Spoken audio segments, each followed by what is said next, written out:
12 000 tonnes, tel est le volume de déchets que produit au quotidien la ville de Kinshasa. La situation s'est davantage empirée depuis que ne s'effectue plus la collecte de ces immondices.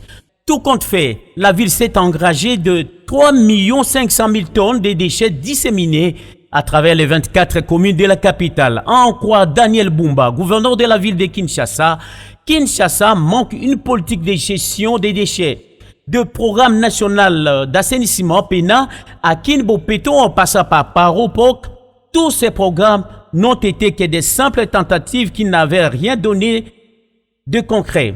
Le numéro 1 de la ville capitale dispose de sa potion magique, une sorte de thérapie pour guérir Kinshasa de ses immondices. La situation est effroyable. Nous sommes dans le chaos.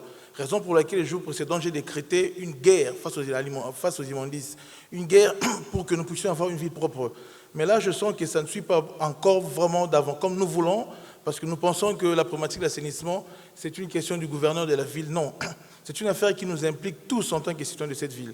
Ça revient de notre honneur et de notre dignité, parce que vivre dans une ville pareille, je ne sais pas, quand nous recevons des invités venant d'ailleurs, nous voyons comment ça nous choque rien que par leur regard.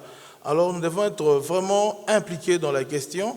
Et puis voilà, j'ai parlé ici de manque de politique définie et soutenue de l'assainissement. Et cela remonte, en tout cas, moi, quadragénaire que je suis, je n'ai jamais vu des trucs de manière réussie ou dans les ménages. Nous savons que nous prenons ceci, nous faisons le tri et nous accompagnons, nous jetons à telle heure, l'accompagnement en termes de récolte c'est à telle heure, et là où je ne dirais pas ici l'enfouissement, là où la décharge se trouve. Donc c'est des questions comme ça qui montrent le déficit criant en termes de gestion de cette ville. Mais nous avons quand même mis un programme en place. On peut produire de l'énergie, on peut produire, comme cela a été dit ici, des engrais, du carburant et toute une panoplie de gammes qui est réutilisable. Donc nous voulons que Kinshasa entre dans cette économie circulaire. C'est très fondamental. Parce qu'il y a eu des villes qui ont fait vraiment cette résilience.